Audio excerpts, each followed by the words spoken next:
आप बहुत बड़ी कंफ्यूजन में हो कि 30,000 रुपीज के बजट में कौन सा स्मार्टफोन लिया जाए। iQOO Neo 9 Pro लिया जाए, Poco X7 Pro लिया जाए, Realme GT 60 लिया जाए या लिया जाए Vivo T3 Ultra। आज की वीडियो मेगा कंपैरिजन करके आपको बताता हूं ना कि चारों में से कौन सा स्मार्टफोन आपके लिए बेहतरीन चॉइस हो सकता है आपके प्रेफरेंस के हिसाब से। चारों ही स्मार्टफोन सेल्स वगैरह में आप देखोगे ना तो यार 30,000 रुपए के अंदर बहुत ही आराम से देखने के लिए मिल रहे थे। बट एक चीज आपको पहले ही बता दूं यार, प्लीज प्लीज प्लीज, कुछ स्मार्टफोन ऐसे हैं ना जिनका 128 GB वाला वेरिएंट भी आता है। आपको वो स्मार्टफोन 30,000 रुपए के अंदर बिल्कुल बाय नहीं करना है, क्योंकि चारों ही स्मार्टफोन के अंदर SD कार्ड का स्लॉट नहीं मिलता है। और अगर 128 GB लोगे तो इस जमाने में 2025 में बहुत जल्दी बढ़ जाएगी और 30,000 रुपए के अंदर मैं बिल्कुल रिकमेंड नहीं करता हूं आपको लेने के लिए। तो चलो यार, सबसे पहले शुरुआत करते हैं डिस्प्ले से। देखो यहाँ पे दो स्मार्टफोन है जिसमें फ्लैट डिस्प्ले आती है, दो स्मार्टफोन है जिसमें कर्व डिस्प्ले आती है। अब देखो स्पेसिफिकेशन वाइज सभी में 1.5K रेजोल्यूशन वाली एमोलेड डिस्प्ले मिलती है। सबसे छोटी डिस्प्ले वैसे पोको में है जो कि 6.67 इंच की है, बाकी सब में 6.78 इंच की डिस्प्ले मिल जाएगी। और देखो iQOO में जो 144 हर्ट्ज वाली डिस्प्ले है ना, ये सिर्फ गेमिंग के टाइम में कुछ गेम्स के अंदर जाती है, कि ये 120 हर्ट्ज UI के अंदर मोस्टली वर्क करता है। अब दो कर्व्ड है यानी Realme और जो Vivo है कर्व्ड मिलेगी, और दो फ्लैट है यानी iQOO और Poco आपको फ्लैट मिल जाएगी। वैसे सभी डिस्प्ले 1.5K रेजोल्यूशन के साथ आती है, एक अच्छी चीज मेरे हिसाब से है। एक दूसरी चीज आपको यहां पर बताऊं कि यार HDR तो वैसे सभी सपोर्ट करते हैं, बट Netflix के अंदर Vivo जो है HDR या Dolby Vision का सपोर्ट नहीं देता है। iQOO जो है HDR का सपोर्ट देता है, Dolby Vision का सपोर्ट नहीं देता है। बट Poco और Realme Dolby Vision और HDR का सपोर्ट दोनों ही यहां पे देते हैं। और इन चारों फोन में से दो स्मार्टफोन की डिस्प्ले ऐसी है जो कि LTPO सपोर्ट करती है, 1 हर्ट्ज से 120 हर्ट्ज शिफ्ट होती है, जो कि एक iQOO है और Realme है। ये थोड़ी बेटर टेक्नोलॉजी हो जाती है, बट Realme में मैंने नोटिस करा यार बहुत ही कम LTPO वर्क करती है, तो इसके अंदर ये बगी LTPO है। बट अगर आप कलर्स वगैरह के हिसाब से देखोगे तो यार तीनों के कलर्स वगैरह अच्छे निकल के आते हैं। यहाँ पे जो iQOO है कलर्स को थोड़ा सा बूस्ट करता है, इवन Vivo और Realme भी बूस्टेड साइड में थोड़े से कलर्स प्रोड्यूस करते हैं। Poco की डिस्प्ले आई थिंक यहाँ पे यार सबसे मैच्योर साइड में रहेगी, जिसको बोले सबसे रियल वाली ट्यूनिंग आपको निकल के आती है। वैसे तीनों के डीप्स ब्लैक्स वगैरह अच्छे हैं। डिस्प्ले की क्वालिटी टिपिकली अगर आप देखोगे तीनों में कंटेंट आप इजीली इंजॉय करोगे, कोई भी दिक्कत नहीं आएगी। YouTube के अंदर HDR सभी प्ले करते हैं और सभी का अच्छा यहाँ पे कलर्स वगैरह भी निकल के आता है। बट जब आउटडोर विजिबिलिटी की बात आती है, वैसे अगर आप आउटडोर में देखोगे ना तो यहाँ पे यार ब्राइटनेस वाइज मुझे iQOO सबसे ज्यादा ब्राइटर फील हुआ है। इवन सेकंड नंबर पे मैं Realme रखूंगा और थर्ड पे Vivo है, फोर्थ पे यहाँ पे Poco निकल के आता है। वैसे सभी की जो HBM ब्राइटनेस है वो मैं आपको स्क्रीन पे दिखा दे रहा हूं। अब जहां पे बेजल्स वगैरह की बात करोगे, देखो सभी में पतले मिल जाते हैं, बट जो iQOO और जो Vivo है उसमें मुझे यार बेजल्स थोड़े से बड़े लगे हैं कंपेयर टू Poco और Realme में सबसे पतले फील हुए मेरे को। इवन वहीं पे जो बिल्ड की बात आती है, प्रोटेक्शन कौन अच्छी देता है, तो यहाँ पे आप देखोगे जो Poco है आपको Gorilla Glass 7i की प्रोटेक्शन देता है, Realme Gorilla Glass Victus 2 की प्रोटेक्शन देता है, और iQOO आपको शॉर्ट सेंसेशन ग्लास की प्रोटेक्शन देता है। सिमिलर ही प्रोटेक्शन आपको Vivo के अंदर भी मिल जाएगी। तो दोनों ही प्रोटेक्शन के मामले में सिमिलर है, बट सबसे बेस्ट आई थिंक यहाँ पे यार Realme निकल के आता है। Display wise I think Realme यहाँ पे थोड़ा बेटर वर्क कर दिया है। बट डिस्प्ले के साथ ना एक और चीज जो मैचिंग वाली रहती है, स्पीकर क्वालिटी किस में ज्यादा अच्छी है। बिंज वॉच कर रहे हो, स्पीकर भी तो अच्छे होने चाहिए। वैसे सभी के अंदर डुअल स्टूडियो स्पीकर्स आपको मिलते हैं, बट यार यहाँ पे मैं Vivo और iQOO को कहूंगा वो एवरेज साउंडिंग यहाँ पे थोड़े से रहते हैं, उतने खास लाउड नहीं है या उतने बेसियर म्यूजिक नहीं निकालते हैं। बट फर्स्ट और सेकंड का मुकाबला Realme और Poco के अंदर रहता है। यहाँ पे Poco थोड़ा सा आगे निकल जाता है क्योंकि इसके अंदर डॉल्बी एटमॉस का सपोर्ट निकल के आता है, वो Realme नहीं देता है। तो डॉल्बी एटमॉस से क्या होता है ना, जो ट्यूनिंग है, थोड़ा बेसीनेस है, वो ज्यादा बेटर Poco के अंदर रहता है। तो यार साउंड क्वालिटी वाइज Poco मुझे ज्यादा बेटर लगा है। सेकंड पे यार Realme को रखना चाहूंगा। बट जहां हैप्टिक्स की बात आती है, देखो यहाँ पे यार सभी हैप्टिक्स अच्छे लेके आते हैं सिवाय Vivo के अंदर जो है सबसे एवरेज वाले हैप्टिक्स मिलते हैं। बट सबसे बेस्ट अगर आप पूछोगे तो Poco और जो Realme है दोनों में टाई होता है। बट मैं Realme को थोड़ा सा आगे इसलिए निकालूंगा क्योंकि यार इसकी जो इंप्लीमेंटेशन है UI के अंदर हर जगह पे बेटर करके रखी है Poco के कंपैरिजन में। बट एक शॉकिंग चीज आपको बताऊं, चारों ही स्मार्टफोन अगर आप देखोगे 5G नेटवर्क कनेक्टिविटी या 4G प्लस की नेटवर्क कनेक्टिविटी आपको अच्छी दे देते हैं।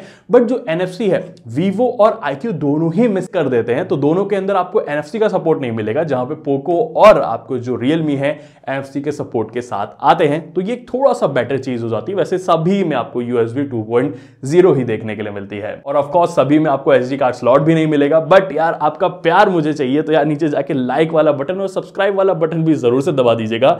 इवन एक बार मुझे बताओ, क्या आपको लगता है इस प्राइस रेंज के अंदर भी 30,000 में हेडफोन जैक होना चाहिए था कि नहीं होना चाहिए था? जाके यार फटाफट अपनी राय ना कमेंट करके मुझे जरूर से बता देना, क्योंकि इसके बाद जो IP रेटिंग की बात आती है, आजकल बहुत सस्ते सस्ते वाले फोन में भी अच्छी आ रही है। लेकिन यहाँ पे जो पोको है IP69 और IP68 की वाटर रेजिस्टेंट वाली रेटिंग देता है, थोड़ा बेटर हो जाता है, बट रियलमी सिर्फ IP65 की रेटिंग देता है, जो कि काफी पीछे हो जाता है।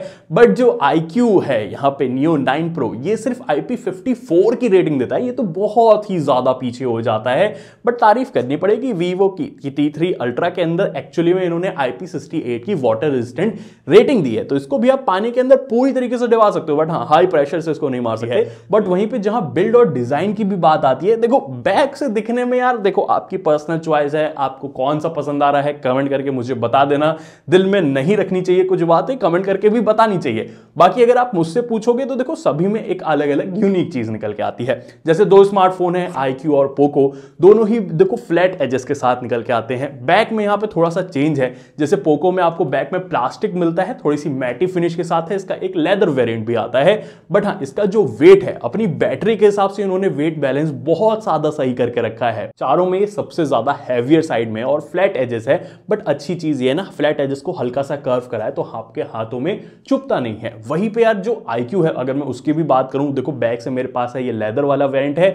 अब ये लेदर वाला ना वो वीगन लेदर नहीं है, थोड़ी प्लास्टिकी लेदर वाली ये फील आता है, थोड़ा इसको फंकी टाइप वाला आप डिजाइन जो है इसका मान सकते हो। फ्लैट एजेस के साथ ये भी, बट अच्छी चीज है ये हल्के से कर्व के साथ आता है, तो इसको भी होल्ड करने में कोई दिक्कत नहीं होगी। अब इसके अंदर सबसे छोटी बैटरी है, इस हिसाब से इसका वेट भी देखोगे ना तो अराउंड 190 ग्राम रहता है। इवन इसका एक ग्लास वाला वेरिएंट भी आता है, अगर आप चाहो तो आप उसको देख लेना, थोड़ा वो ज्यादा प्रीमियम फील मेरे हिसाब से देगा। बट हाँ इन हैंड फील के मामले में अच्छा है, ईजी टू यूज भी रहता है। बट जहां पे वीवो और रियलमी की बात करी जाए, दोनों ही कर्व डिजाइन के साथ यहाँ पे आते हैं। अब देखो जो रियलमी है, बैक से थोड़ा प्लास्टिक यहाँ पे आपको आता है, और ये प्लास्टिक थोड़ा शाइनी टाइप का है, जो कि जो स्क्रैचेस है उसको भी जल्दी अट्रैक्ट कर लेता है। मतलब फिंगरप्रिंट स्मचेस तो आएंगे ही और स्क्रैचेस भी थोड़े जल्दी आ जाएंगे। और थोड़ा सा ये हैवियर साइड में भी है, थोड़ा मोटा भी ये फील होता है।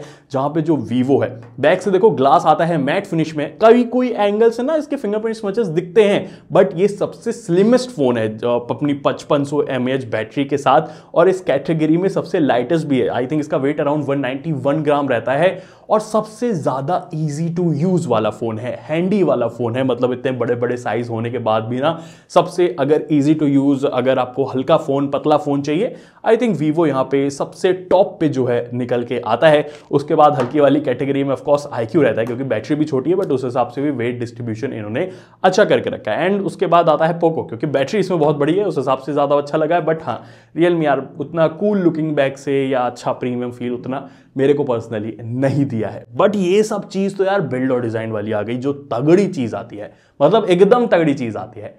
परफॉर्मेंस की बात करते हैं, देखो पोको में आपको MediaTek Dimensity 8400 अल्ट्रा वाला चिपसेट मिल जाता है। Realme में आपको Snapdragon 7 Gen 3 वाला चिपसेट मिल जाएगा। iQOO में आपको Snapdragon 8 Gen 2 वाला चिपसेट मिलता है, और वीवो में आपको MediaTek Dimensity 9200 प्लस वाला चिपसेट मिलता है। अब देखो सभी चिपसेट 4 नैनोमीटर पे बेस्ड है, बट सबसे पहले आप इसकी UFS स्टोरेज पे ध्यान दो, जहां पे पोको में 4.0 है, Realme में भी 4.0 है, iQOO में भी 4.0 है, बट जो वीवो है UFS 3.1 स्टोरेज के साथ आता है। और रीड एंड राइट स्पीड में भी फर्क आप इजिली देख सकते हो। वैसे एक और चीज, अगर 128 GB वाला वेरिएंट लोगे ना, तो Realme हो गया और जो आपका वीवो हो गया या iQOO हो गया, उसके अंदर UFS 3.1 ही स्टोरेज मिलेगी। तो जैसे मैंने बताया, उसको प्लीज आप स्किप करिएगा, ज्यादा बेटर रहेगा। बट उसके अलावा ऑन पेपर में अगर हम Antutu का स्कोर देखें, तो सबसे ज्यादा 16 लाख के स्कोर के साथ iQOO आता है, सेकंड पे 15 लाख के स्कोर के साथ पोको है, एंड वीवो भी 15 लाख के अराउंड है, फोर्थ पे यहाँ पे Realme निकल के आता है। बट अगर हम उससे आगे बढ़े, थोड़ा सा CPU थ्रॉटलिंग देखें, तो यहाँ पे आप देखो सबसे ऊपर आता है Realme 94% के साथ, सेकंड पे iQOO 89% के साथ, थर्ड पे आता है 80% के साथ पोको,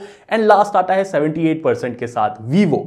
बट यहाँ पे आप 3D बेंचमार्क का स्कोर देखो, सबसे टॉप पे लूप स्कोर में जो है वीवो निकल के आता है, सेकंड पे पोको, थर्ड पे आईक्यू एंड फोर्थ पे रियलमी यहां पे रहता है। इवन अगर आप यहां पे स्टेबिलिटी देखोगे तो सबसे ज्यादा स्टेबल प्रोसेसर रियलमी 82% के साथ है, सेकंड पे आईक्यू 72% के साथ है, थर्ड पे है पोको एंड फोर्थ पे वीवो निकल के आता है। बट यहां पे बहुत सारे लोगों का डाउट है ना कि हीटिंग कौन सबसे ज्यादा करता है, तो इसके लिए यार एंथुतु बेंचमार्क मैंने सभी फोन में रन करा और अगर आप नॉर्मल टेंपरेचर देखोगे तो सभी का 26 से 27 डिग्री के अराउंड आपको मिल जाएगा।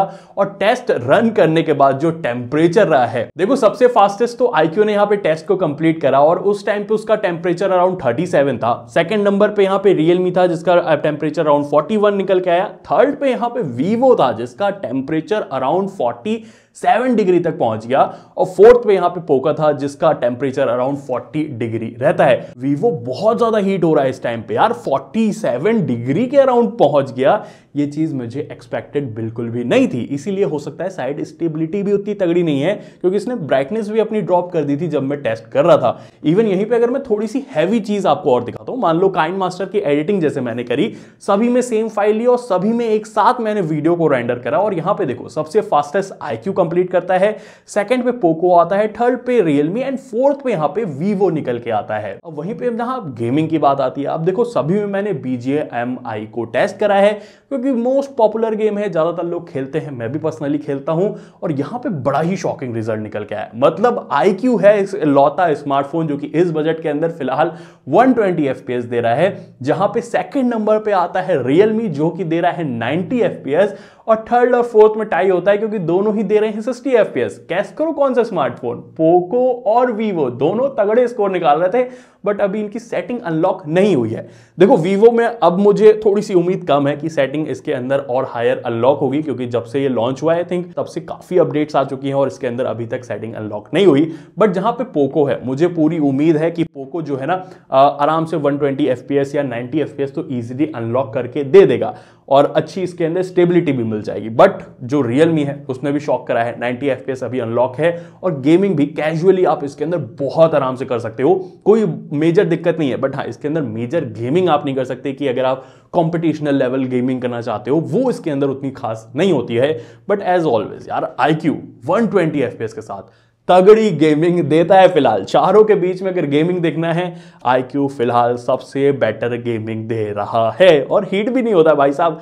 तो फ्लैट डिस्प्ले के साथ और भी मजोनी लाइफ आ जाती है। वैसे देखते हैं पोको अनलॉक कर देता है तो और भी ज्यादा तगड़ा हो जाएगा, उस टाइम पे हम फिर से टेस्ट करके आपके लिए जरूर से ले आएंगे। अगर आप ये वाली वीडियो पे थोड़ा और प्यार वगैरह बरसा देंगे, शेयर कर देंगे तो बस मजा ही आ जाएगा। अब ये सब चीजों से क्या तात्पर्य निकलता है, देखो सिंपल सी चीज यहां पे इतनी है ना कि रियलमी सबसे बेहतर फास्टर मतलब सबसे तगड़ा परफॉर्मिंग जरूर से प्रोसेसर ना देता हो बट सबसे स्टेबल देता है। तीनों के ही कंपैरिजन में सबसे ज्यादा स्टेबल रियलमी का निकल के आता है। और एक और चीज यहां पे रहती है कि सबसे हाईएस्ट स्कोर भले ही यहां पे वीवो कर ले कुछ जगह पे, बट ये स्टेबल उतना ज्यादा नहीं है तो अपनी ये परफॉर्मेंस को ड्रॉप जल्दी कर लेता है। और सबसे बेस्ट ऑफ बोथ वर्ल्ड है यहां पे आईक्यू जो कि अच्छा स्कोर भी निकाल के देता है और इवन स्टेबिलिटी भी अच्छी निकाल के देता है।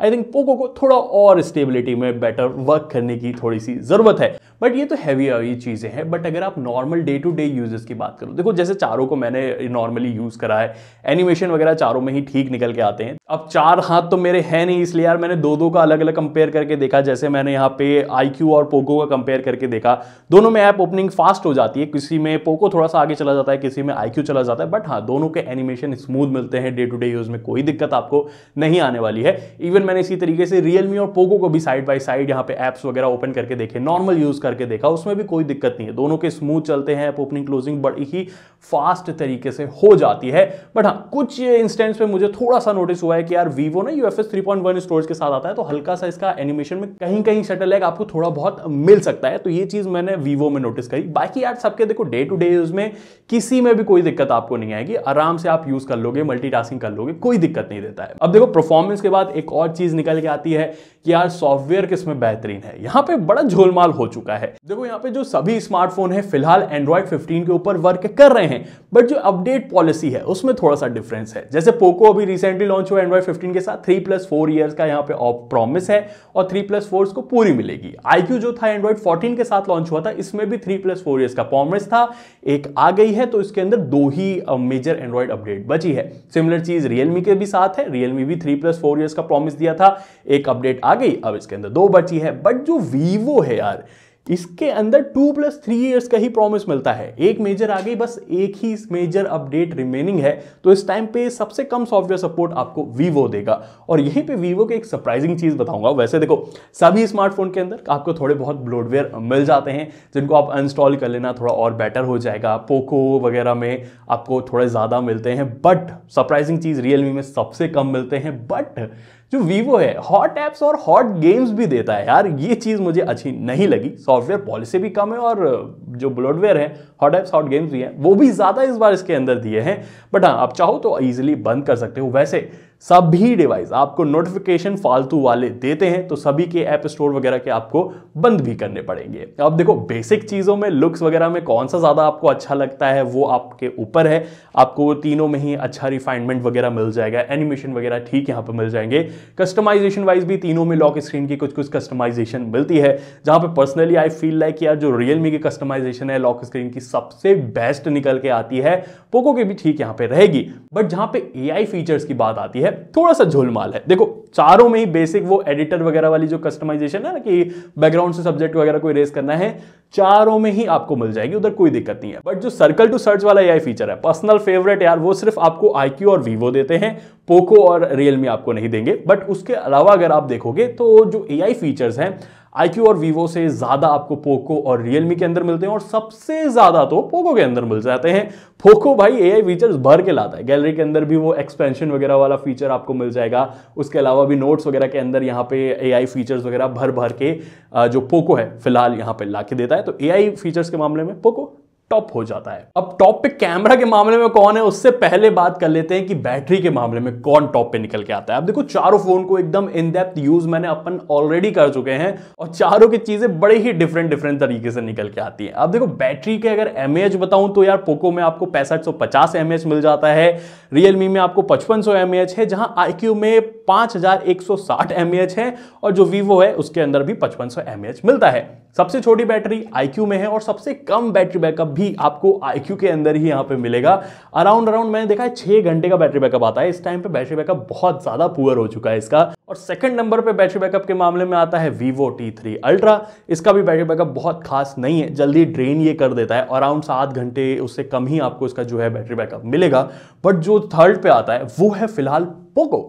You won't expect, I know यार, आप कहोगे 6500 एमएएच बैटरी है, 50 एमएएच बैटरी है, कैसे कह रहे हो कि थर्ड पे आ रहा है? भाई यूज करा है इसलिए कह रहा हूं थर्ड पे आ रहा है, क्योंकि ये भी अभी 7 घंटे से ज्यादा का बैटरी बैकअप नहीं निकाल के दे पा रहा है, ऑप्टिमाइजेशन की जरूरत है। बट जो टॉप पे आता है रियलमी, अब देखो रियलमी की एक चीज जरूर से बताऊंगा, किसी अपडेट में ये बहुत तगड़ा बैटरी बैकअप निकालता है, मतलब 9 घंटे का मैंने स्क्रीन ऑन टाइम इसके अंदर निकाला है, और किसी अपडेट में ना ये बैटरी बैकअप गिरा देता है, 7 घंटा 6 घंटा ऐसे हो जाता है। तो वो चीज मिक्स यूजेस में आती है, बट पर्सनली अपन ने जितना यूज करा ना बैटरी बैकअप इसके अंदर अच्छा ही रहा है, और अभी भी लेटेस्ट अपडेट के बाद अच्छा ही चल रहा है, होपफुली आगे भी अच्छा ही चले। बट जहां पे चार्जिंग की बात आती है, देखो पोको में आपको मिलती है 90 वॉट की चार्जिंग, 1 घंटा 10 मिनट लेता है। रियलमी में मिलती है 120 वॉट की वो चार्जिंग, 35 मिनट के राउंड फुल चार्ज हो जाता है। iQOO जो है वो भी 120 वॉट की चार्जिंग लाता है, 30 मिनट के राउंड फुल चार्ज हो जाता है। वीवो 80 वॉट की चार्जिंग लेता है, 1 घंटा लगता है वीवो को चार्ज होने में। तो वीवो अभी चार्जिंग वगैरह में भी थोड़ा सा ना पीछे हो गया है। बट जहां इन दी एंड कैमरास की बात आती है, तगड़ी वाली चीज निकल के आती है। अब देखो स्पेसिफिकेशन अगर आपको बताऊं तो पोको के अंदर 50 मेगापिक्सल का मेन सेंसर हुआ है, इसके साथ 8 मेगापिक्सल का अल्ट्रा वाइड मिल जाएगा। सिमिलर आपको रियलमी के अंदर भी मिलता है 50 मेगापिक्सल का मेन, 8 मेगापिक्सल का अल्ट्रा वाइड। सिमिलर आपको iQOO में मिलता है 50 मेगापिक्सल का मेन, 8 मेगापिक्सल का अल्ट्रा वाइड। और सिमिलर वीवो में ही मिलता है 50 मेगापिक्सल का मेन और 8 मेगापिक्सल का अल्ट्रा वाइड। अलग अलग सेंसर है, किसी में सैमसंग का है, किसी में सोनी का है, किसी में ओमनी विजन का है। सबका आपको मैं टेक्स्ट दिखा दिया भाई, आप देख लेना। बाकी जो सेल्फी कैमरा है वो आपको पोको के अंदर 20 मेगापिक्सल का मिल जाएगा, iQOO के अंदर आपको 16 मेगापिक्सल का मिल जाएगा, रियलमी में 32 मेगापिक्सल का एंड वीवो में 50 मेगापिक्सल का मिल रहा है, सबसे बड़ा कैमरा दिया है भाई। बट जहां पे आती है भाई वीडियो रिकॉर्डिंग की बात, देखो सभी कैमरा में आपको 4K 60 FPS का सपोर्ट मिल जाएगा, बट हाँ iQOO भाई 8K तक का भी सपोर्ट दे देता है। किसमें ज्यादा सुनाई दे रहा है और किसमें नहीं सुनाई दे रहा है, ये भी आप सुन के मुझे कमेंट करके जरूर से बताओ। 4K 60 FPS में सब में रिकॉर्ड कर सकते हैं। और सबसे पहले देखेंगे कि फेस में मेरी लाइट पड़ रही है तो कैसे एडजस्ट हो रहा है, और थोड़ा सा दौड़ के देखते हैं। Come on. और अब और अच्छे से आप देख पाओगे कि फेस में लाइटिंग कौन बेटर एडजस्ट कर रहा है। वैसे वीडियो रिकॉर्डिंग में कौन सा ज्यादा आपको अच्छा लगा कमेंट करके जरूर से बताता। बट मैंने एक चीज नोटिस करी है, जो iQOO है ना थोड़ी सी ओवर शार्पनिंग वाले रिजल्ट अपनी वीडियो में प्रोड्यूस करता है। Realme स्टेबिलिटी में भी अच्छा है, और Vivo तो बहुत तगड़ा वर्क करता है, और Poco भाई अपना डार्क बना देता है, थोड़ा और बेटर करने की थोड़ी सी जरूरत है। लेकिन जहां सेल्फी कैमरा की बात आती है, देखो पोको के अंदर आपको देता है 1080p का सपोर्ट, iQOO में आपको 4K का सपोर्ट, iQOO में भी 1080p का सपोर्ट, बट Realme 4K का सपोर्ट देता है, और Vivo भी 4K 60 FPS का सपोर्ट देता है। कौन से कितने रेजोल्यूशन में रिकॉर्डिंग कर रहा है ये मैं आपको स्क्रीन पे दिखा दूंगा, क्योंकि मेगा टेस्ट है भाई, तो मेगा के लिए थोड़ा सा बहुत ज्यादा चीजें करनी पड़ती है। बट हाँ यहाँ पे आप मुझे देखो सबसे पहले कि कौन लाइटिंग को अच्छे से एडजस्ट कर रहा है चारों में से, किसमें मेरी स्किन ज्यादा अच्छी लग रही है। और यहीं पे अगर हम पीछे हो जाए तो यहाँ पे अब कौन अच्छे से एडजस्ट कर रहा है। देखोगे यहाँ पे देखो कोई ज्यादा फोकसिंग का हंटिंग का तो इशू नहीं है। सन जब मेरे पीछे है तो बैकग्राउंड किसमें अच्छे से। अब यहाँ पे selfie camera wise I don't think यार Vivo को कोई पिछाड़ सकता है, बहुत तगड़ा यहाँ पे इन्होंने क्वालिटी भी दी है, ऑप्टिमाइजेशन भी दिया है। सेकंड पे Realme आता है, एंड थर्ड पे आई थिंक iQOO है, फोर्थ पे यहाँ पे Poco डार्कर वाली चीज है थोड़ी सी यहाँ पे रहती है। बट जहां पे बात आती है अल्ट्रा वाइड कैमरा की, देखो 8 मेगापिक्सल का है, सभी में ठीक वर्क कर रहा है, बहुत खास नहीं, ठीक ठाक से इमेजेस हैं, कलर ट्यूनिंग अच्छी है। Vivo यहाँ पे पता नहीं क्यों अल्ट्रा वाइड में डार्क इमेज बना देता है, और iQOO का है यार, और Realme का तो कैमरा अल्ट्रा वाइड में थोड़ा ज्यादा मुझे अच्छा लग रहा है। बट आप देख लेना कौन सा अच्छा है। बट Vivo को थोड़ी अल्ट्रा वाइड में ट्यूनिंग अच्छी करनी पड़ेगी, सारा ध्यान इन्होंने मेन में ही डाल दिया, मतलब सही में आपको बताऊंगा। देखो मेन सेंसर की जहां पे बात करी जाए तो डिटेल्स वगैरह अगर आप बेस्ट देखोगे वो आपको डे लाइट के अंदर Vivo में मिल जाती है। पोको की क्या चीज है ना, थोड़ी कॉन्ट्रास्टी डार्कर इमेज बना देता है, जहां पे डार्क पार्ट है, बियर्ड है, बहुत ज्यादा डार्क हो जाते हैं। इवन Realme भी ना डे लाइट के अंदर सिमिलर पोको वाली चीज अब फॉलो करने लगा है। लेकिन जहां पे अगर आप अगेंस्ट द सन खींचोगे तो HDR मैनेजमेंट वैसे चारों में ही अच्छा आपको मिल जाता है, ट्यूनिंग वगैरह सबने सही करी है। बेस्ट डायनेमिक रेंज देखना है तो वो Vivo, और सेकंड पे iQOO आता है। इवन जो Realme और जो पोको है बैलेंस कर लेते हैं लाइट वगैरह को, बट हाँ जब कभी कभी पोर्ट्रेट मोड के अंदर थोड़ी सी दिक्कत देते हैं। और पोर्ट्रेट मोड के अंदर एज डिटेक्शन अगर आप देखोगे तो क्या बेहतरीन iQOO और Vivo का है, और क्या अजीब सा यहाँ पे Realme और पोको का है। वैसे कैमरा ट्यूनिंग अगर आप Vivo और iQOO की देखोगे ना ऑलमोस्ट सिमिलर टाइप की है, बट जो Vivo है वो थोड़ी सी स्किन को वाइटिश करने की तरफ जाता है, जहां पे Vivo उसको बैलेंस्ड आउट कर देता है। तो ज्यादा बेटर जो Vivo के शॉट हैं अच्छे लगते हैं, बट जो Realme है वो डिसेंट सा वर्क करता है, और जो पोको है वो एवरेज सा वर्क करता है। पोको को तो अभी बहुत बेटर वर्क करने की जरूरत है। और इवन अगर आप लो लाइट के अंदर जाते हो, पोको का थोड़ा सा शॉकिंग रिजल्ट लगा मुझे, मतलब पोको डिटेल्स वगैरह अच्छी प्रोड्यूस कर देता है यार, लेकिन फिर वही है एक्सट्रीम लो लाइट के अंदर तो सही है। लेकिन अगर आप जो लाइटिंग कंडीशन है मॉल वगैरह में जैसे फोटोज क्लिक करने गए, वहां पे वही डार्क वाली आपको ट्यून मिलेगी, कलर्स वगैरह को अच्छे से मैनेज नहीं करता है। और वहां पे Realme भी अगर आप देखोगे बेटर कलर्स वगैरह को मैनेज पोको के कंपेरिजन में कर रहा है, बट वो भी स्किन वगैरह में थोड़ी सी डार्कर ट्यून लगाता है। और यहीं पे अगर आप Vivo और iQOO की इमेज देख लोगे तो कहोगे भाई इंस्टाग्राम पे डाल लिया, लाइक करूंगा मैं वहां पे जाके, उतनी तगड़ी इमेज निकल के आती है। डिटेल्स वगैरह में ज्यादा अच्छे से मैनेज करके रखता है। वैसे अगर आप देखो 2x वाले शॉट्स वगैरह भी सब में देख लो अच्छे मिल जाते हैं, बट वही है जो डिटेल्स है, जो कलर्स ट्यूनिंग है Vivo और iQOO की बहुत ज्यादा बेहतरीन रहती है। एंड थर्ड पे मैं कहूंगा Realme की रहती है, फोर्थ पे तो भाई पोको की रहती है, अभी ट्यूनिंग की जरूरत है। और वही सिमिलर चीज ना जब सेल्फी कैमरा में भी आप देखोगे तो यही कहोगे कि यार पोको के ट्यूनिंग की जरूरत है, क्योंकि यार जब सेल्फी कैमरा में भी फ्रंट में देखो तो लो लाइट के अंदर या मॉल वगैरह वाली कंडीशन में तो वहां पर भी यार डार्कर इमेज है। पोर्ट्रेट का एज डिटेक्शन यहाँ पे यार क्या तगड़ा iQOO और Vivo ने करके रखा है। डिटेल्स अच्छे से मैनेज यहाँ पे ये लोग कर लेते हैं। इवन आउटडोर में भी हार्श लाइटिंग हो गई, नॉर्मल लाइटिंग हो गई, इंस्टाग्राम रेडी वाली इमेजेस है। इवन मैं कहूंगा Realme यहाँ पे सेल्फी कैमरा में बहुत ज्यादा अच्छा वर्क कर रहा है। बट फिर वही है, देखो अगर टॉप पे मैं कैमरा पे रखूं तो यहाँ पे Vivo अनडाउटेबली चैंपियन है। सेकंड पे अगर मैं रखना चाहूंगा तो वो यहाँ पे iQOO आता है, और थर्ड पे यहाँ पे है Realme। फोर्थ पे आई थिंक कैमरा के मामले में यहाँ पे पोको निकल के आता है। पोको को अभी फिलहाल कैमरा वगैरह में काफी ज्यादा वर्क करने की जरूरत है। इनका X6 Pro यार कैमरा से ज्यादा बेटर लग रहा था मुझे, यहाँ पे बहुत ज्यादा कॉन्ट्रास्टी डार्क कम डिटेल्स वाली इमेजेस निकल के आ रही है। I think they should fix it ऐसा ASAP, ठीक है। अब देखो ओवरऑल बात आई, बहुत ज्यादा कंफ्यूजन आपको भी हो गई होगी कौन सा स्मार्टफोन लिया जाए। देखो अगर आपका बजट है अच्छा 30,000 रुपीज का, आपको स्मार्टफोन चाहिए बैलेंस परफेक्टली, आपको अच्छी परफॉर्मेंस भी चाहिए, अच्छा कैमरा भी चाहिए, तो iQ यहां पे Neo 9 Pro I don't think इससे बेटर कोई निकल के आएगा। बट डू रिमेंबर इसके अंदर बैटरी जो है बहुत ही पुअर साइड में फिलहाल निकल के आ रही है। और अगर आपको बैटरी ज्यादा तगड़ी चाहिए, अच्छी डिस्प्ले भी चाहिए, कैमरा उतना ध्यान नहीं देते हो आप, बट परफॉर्मेंस तगड़ी होनी चाहिए, पोको को आई डोंट थिंक अभी फिलहाल कोई बीट कर सकता है। और बैटरी इनकी बस थोड़ी सी ऑप्टिमाइजेशन की कमी है और तगड़ी हो जाने वाली है, 10-10 घंटा चलने वाली है। बट वहीं पे अगर आपको सिर्फ कैमरा कैमरा कैमरा प्रायोरिटी है, थोड़ी सी नॉर्मल यूजर्स वाली परफॉर्मेंस की प्रायोरिटी आपकी है, वीवो यहाँ पे निकल के आता है। बट हाँ, वीवो की सॉफ्टवेयर साइड में जरूर से आपको देखना पड़ेगा, अब अपडेट उतनी ज्यादा बची नहीं है। बट जहां पे यार रियलमी की बात आती है, देखो रियलमी आई थिंक इस टाइम पे सस्ता भी आपको मिल रहा है, अच्छी डिस्प्ले भी दे रहा है, कैमराज भी अच्छे हैं, बैलेंस परफॉर्मेंस भी निकाल रहा है। अगर आपको सब चीज चाहिए, मतलब बहुत सब चीज एकदम हाई लेवल वाली नहीं होनी चाहिए, सब चीज बैलेंस्ड वाली होनी चाहिए, मिडिल में चलनी चाहिए, आई थिंक वो चीज रियलमी सबसे ज्यादा बेटर कर रहा है। बाकी यार देखो आपको ऊपर है, इन दी एंड कौन सी वीडियो आपको अच्छी लगी, मतलब कौन सा फोन आपको अच्छा लगा, वीडियो अच्छी लगी तो लाइक कर दो, कोई चीज रह गई है तो जरूर से कमेंट सेक्शन में बता देना, और क्या इंप्रूवमेंट चाहिए इस वीडियो में वो भी बता देना। बहुत ज्यादा मेहनत लगी तो लाइक शेयर फिर से जरूर से कर देना। Bye bye.